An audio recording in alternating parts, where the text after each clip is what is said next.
नमस्कार। मैं श्यामा, आपके हिंदी गुरु चैनल में आप सभी का स्वागत है। मैं आशा करती हूँ कि आप इस समय घर पर स्वस्थ और सुरक्षित होंगे। तो घर पर रहकर आज हम कुछ नया सीखेंगे। आज की कक्षा में हम स्वर की मात्राओं का ज्ञान लेंगे।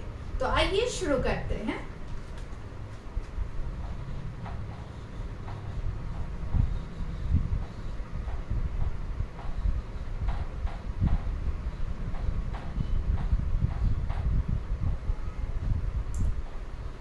स्वर की मात्राएं, जैसे कि लास्ट क्लास में मैंने स्वर लिखा था और उसके साथ मैंने इंग्लिश अल्फाबेट्स लिए थे। अभी मैं फिर से वहीं से स्टार्ट करूंगी और उसके साथ नीचे मैं उसकी मात्राएं लिखते जाऊंगी।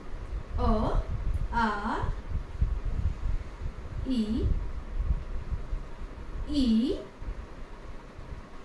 उ, ऊ,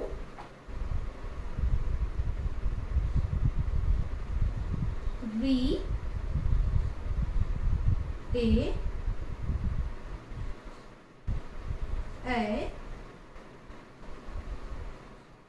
ओ, औ। और जैसा कि मैंने बताया था कि अगर कोई भी आपसे पूछता है कि हिंदी में स्वर कितने हैं, तो वो होता है 11, मीन्स 11, नॉट 30। अम और uh will be the another part.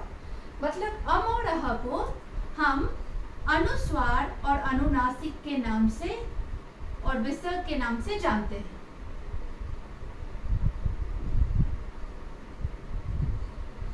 अम को अनुस्वार,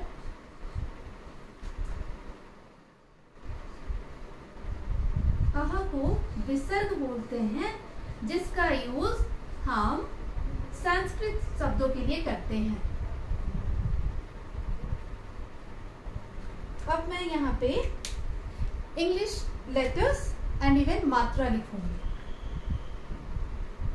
ऊपर मैं इंग्लिश लेटर्स लिखती हूँ।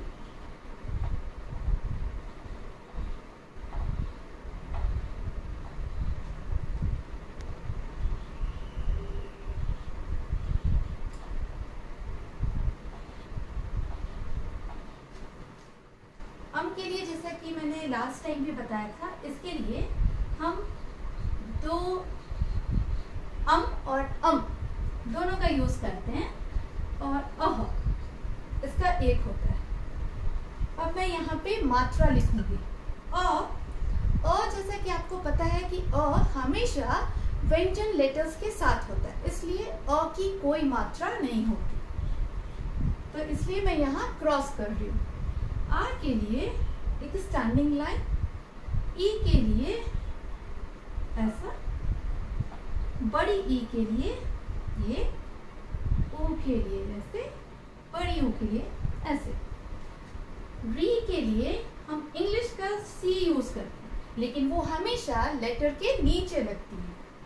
ए लेटर के ऊपर, आई लेटर के ऊपर, लेकिन यहाँ दो मात्रा।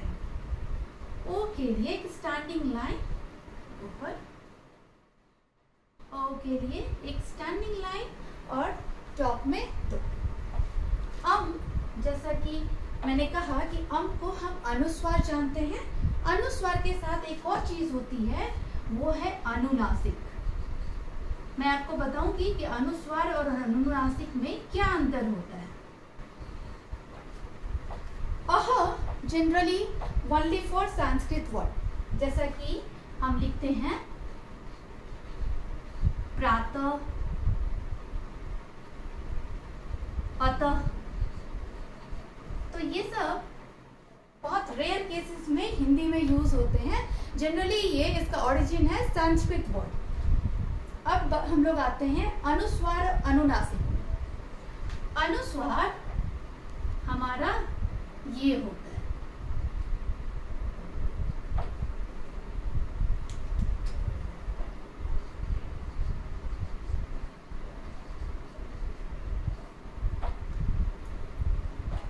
ये हमारा चंद्र बिंदु, जिसे हम जानते हैं चंद्र बिंदु, लेकिन इसे हम बोलते हैं अनुनासिक।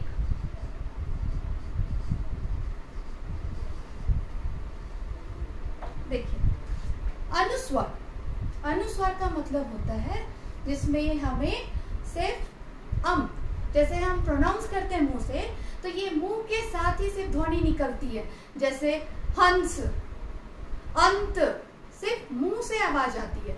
लेकिन अनुनासिक का मतलब होता है जिसमें मुंह और नाक, हमारा जो ये है नाक, इससे भी ध्वनि निकलती है। जैसे कि हम करते हैं, यहाँ पे इसका उदाहरण है हंस, चांद। तो जब हम बोलते हैं हंस, तो देखिए मुंह से आवाज आती है, इवन नाक से भी आवाज निकलती है। इवन चांद, मुंह से भी आवाज निकलेगा और इवन नाक से भी, जो कि ध्वनि बनकर निकलता है, उसे हम अनुनासिक बोलते हैं। अनुस्वार लाइक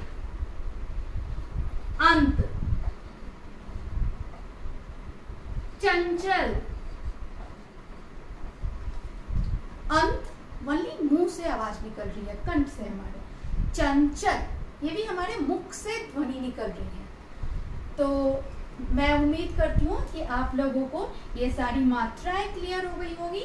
एंड इवन अनुस्वार अनुनासिक में क्या अंतर है, ये सबसे जरूरी है जानना, क्योंकि जनरली लोग हिंदी में कहते हैं कि 13 स्वर होते हैं, जबकि ऐसा बिल्कुल भी नहीं है। ये दोनों चीजें अलग होती हैं। हिंदी के स्वर सिर्फ ये 11 ही है, मतलब कि 11। तो धन्यवाद बच्चों, दोबारा फिर मिलेंगे अगली कक्षा में कुछ नया सीखने के लिए।